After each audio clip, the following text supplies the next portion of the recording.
Yo, what is up, guys? Welcome to the video. I hope everybody's day is going great. And what the hell? More news, more leaks, more drama coming out from the Dallas Fuel. Today on Twitter, Slasher tweeted out that Coco and Taimou are going to probably be sold/released from the Dallas Fuel. Also, more insane news came out of Slasher. Moth from the Boston Uprising Academy team has been signed with San Francisco Shock. He has also confirmed that X6 Gaming's architect and Choi Yobin have officially signed with the San Francisco Shock alongside Moth. So 3 new players are going to be joining the San Francisco Shock. So we're going to talk about that, guys. Then after that part of the video, we're going to move on to XQC, talk a little bit more about him. He did say on his stream that the Overwatch League would more than likely deny him if he tried to join another team. So we're going to talk about the likeliness of him making it back into the league, and if he does make it into the league, who will he join? This week has been filled with so much crazy news, drama, leaks, and on top of that, we also had amazing Overwatch League games, and I absolutely love it. And if you guys love it too, be sure to drop a subscription on my channel. I upload videos like this every single day with roster pickups, leaks, rumors, signings, pretty much anything to do with the Overwatch League you can find on my channel daily. And as you're watching this video, guys, I am going to be live on Twitch. Come say hi. We're talking about this news and everything to do with the Overwatch League. The link will be down below. Alright, so let's jump right into it. That first tweet that came out from Slasher said this: I notified XQC Saturday, March 10th, night of sources telling me that the Dallas Fuel were strongly considering releasing him. So XQC had some knowledge beforehand. Same sources also have the Dallas Fuel exploring options for releasing/selling of both Taimou and Coco. So these are definitely some crazy leaks/rumors coming out from Slasher. I do think they're true. There's honestly no reason not to believe them because he has been really correct with all of his leaks up until this point. First, he started off leaking the Rascal and Fisher trades, right about both of those. Then he leaked pretty much every single North American Contenders roster and team. Pretty insane. Then after that, he also leaked the Tizzy trade to London Spitfire, and he also leaked the OGE pickup to Dallas Fuel. He's basically been right about everything he's leaked, so there is no reason, in my opinion, to believe that it's not true. So it looks like Taimou, Coco, they're going to be looking for new homes, and if not, the Dallas Fuel are going to remove them from their roster. Now, the biggest reason I think they're doing this is because they need to clear up space so they can make more additions before the trade and pickup deadline in for the Overwatch League in Stage 2. So they basically have 2 more weeks to find more players, more additions to this roster. So with the removal of these 2 players and XQC, they're freeing up 3 slots on their roster. So now they can go and pick up 1 to 3 players to add to their team. And what makes sense to me and what I think they'll do is go and search in Korea Contenders, look for literally the best off-tank and the best 2 supports, pick them up, sign them to Dallas Fuel, and have a full Korean roster. To me, this makes most sense for them if their vision is winning. And now, since this is coming out and they have released XQC already, I think their vision and goal is to win right now. So building a full Korean roster, they'll have Rascal, Effect on DPS, OGE, then a Korean off-tank, and then 2 Korean supports. Also, another reason why I believe this is what they're doing is they kicked all 3 of their other main tank players. Coco was their main tank, XQC was their main tank, and then Taimou was also their main tank. So now OG, a Korean speaker, someone who is not very fluent in English, is their one and only main tank on this roster. Now, if they decide not to do this and go the other route, which would be playing around Effect, Rascal, and AKM, putting in the best players they think for the role, then on off-tank, they're going to keep Mickey, obviously, then search for a Western off-tank who can maybe play and share time with Mickey. Or, as we've heard, maybe Seagull is playing that role as well. Then for the supports, they already have 3 Western supports. They have Harry Hook, they have Custa, and they have Chips Hyen. And they can continue to work at this roster and see what they can do.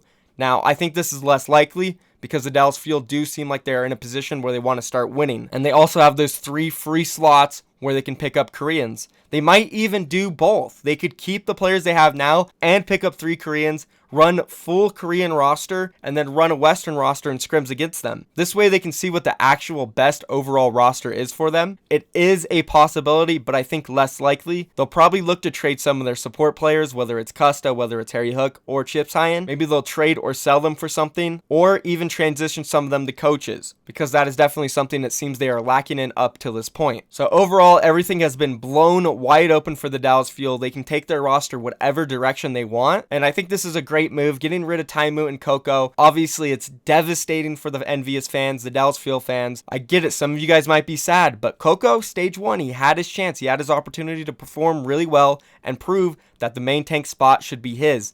But unfortunately, he didn't. He looked very lackluster, was making bad decisions, getting picked off all the time. As for Taimou, he's had his chances as well. He played DPS in stage 1, then they tried to transition him to main tank. Hasn't really worked out overall. There are also a lot of rumors about Taimou and how he doesn't like to play the game and doesn't want to practice. He might have a toxic mindset within the team. Obviously, those are rumors. I have no proof, but it is what is going around. As for the support players, yes, Harry Hook, Custa, Chipshine, I think they're still great players, and if the Dallas Fuel do decide to either sell or trade them, somebody will definitely want these 3 guys. They're top tier players. They've proved themselves over the course of Overwatch. Custa's amazing at flex support. Harry Hook's always been a legendary Lucio. He can also swap to the Soldier. And Chipshine, he has always been a staple for Western flex supports. It was always him, Unco, the best, undeniably. So they will find homes, they'll be fine. Now moving on to the next order of business, we have the San Francisco Shock. The first tweet coming out of Slasher said this: X6's gaming architect and Cho Yobin have been signed to San Francisco Shock. Now of course we already covered this on my channel, we talked about it a week ago from the leaks and rumors coming out of Korea.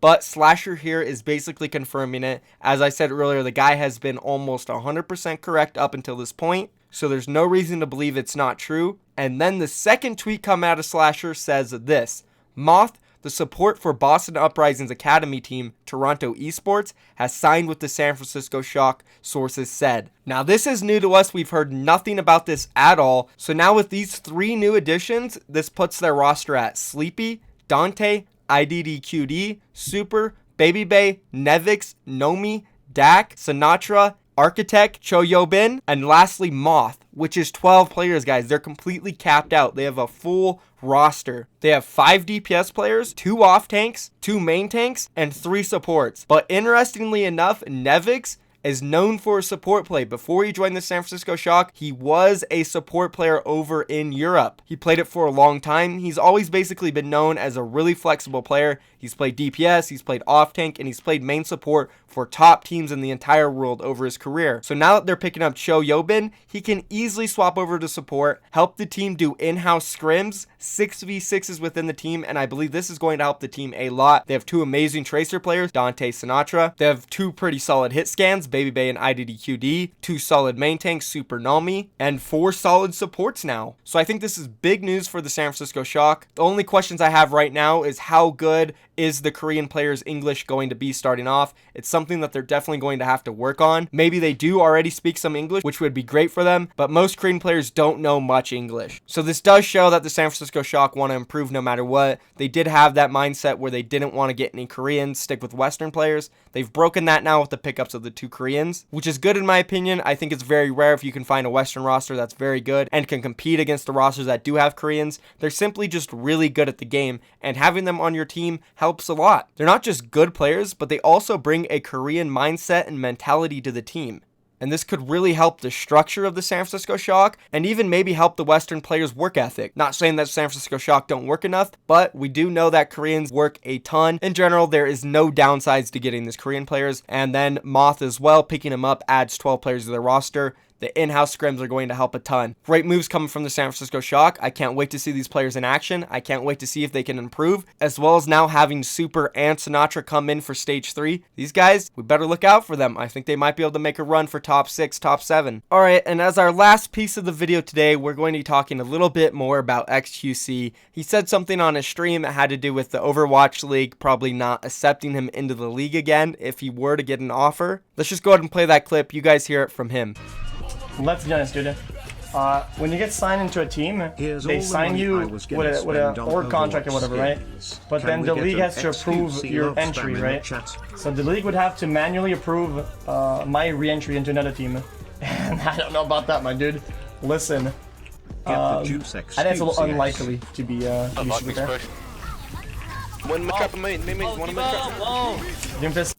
Alright, so basically it seems like if he does get picked up by a team or a team offers him a contract, the league has to approve the signing. So what XQC thinks here is that the league will not accept him back, which in my opinion, I do believe they would accept him back. I definitely think right now he just feels like they wouldn't because they suspended him multiple times. They punished him. They asked the Dallas Fuel to bench him a couple times, which to be fair, XQC did do some things that warranted punishments. What he said about Muma was not okay. He deserved that punishment. What he did in that ranked game to Rascal in throwing, he deserved that punishment. The things he says on his stream about other players and teams saying they are cancer, they are the R word, stuff like that. That is not okay. And when it all adds on top of each other, yes, you're going to get punished. I know the racism thing was bullcrap. They shouldn't have pinned that on him. But what we have to understand is it all adds up. All those things he did, it makes sense that the Overwatch League punished him. Now, if he were to clean up his act, I'm pretty sure the Overwatch League would be 100% willing to allow him to play in their league again. There's no reason they wouldn't. But if XQC continues to do what he's doing, flaming people on his Twitch, doing absurd things that would not reflect the Overwatch League in a good way, of course they're going to decline him. It's really up to XQC and what he wants to do. I mean, I know he loves streaming. I know he does. A lot of us love his stream too, including me. But he really could be funny. He could still entertain all of his viewers, all of his followers, without being so harsh about other players and teams. He does a ton of funny things that I'm sure the league wouldn't care that he does. It just really has to do with him when he starts going off on other players, other teams, casters. It puts them in a position where they have to do something about it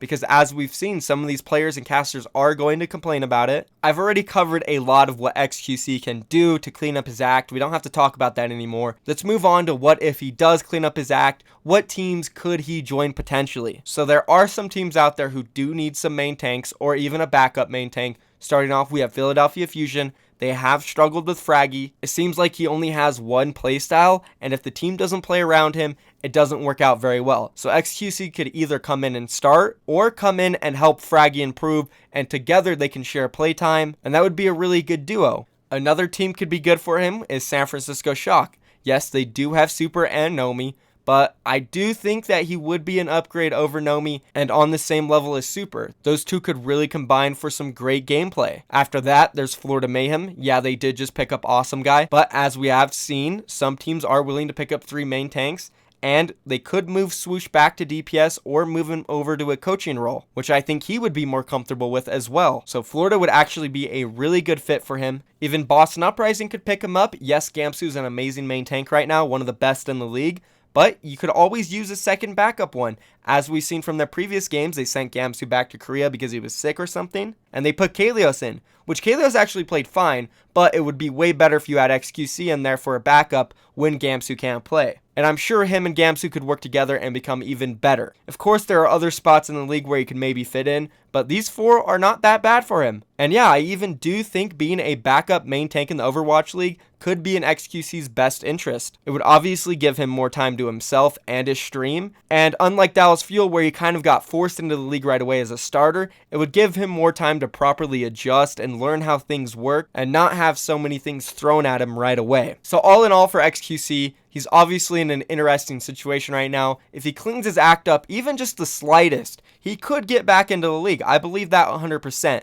But if he keeps going rogue and gets worse than what he is right now, he definitely won't be able to get back in. And that's basically it for this video, guys. If you have any thoughts about it, please go click my stream down in the comments in the description. We're live right now talking about this and every other topic, anything to do about the Overwatch League. Come hang out. It'll be a great time. Also, don't forget, leave a subscription on the channel. I upload videos like this daily. You'll never miss out on Overwatch League news. There's a big giveaway coming as well. And what do you guys think? Should we do a viewing party for New York Excelsior and Seoul Dynasty coming up? Let me know about that. And if you guys do want it, we'll go ahead and get that started. So join the Discord. Link is also down below. And I'm out of here, guys. Thank you for watching. Peace.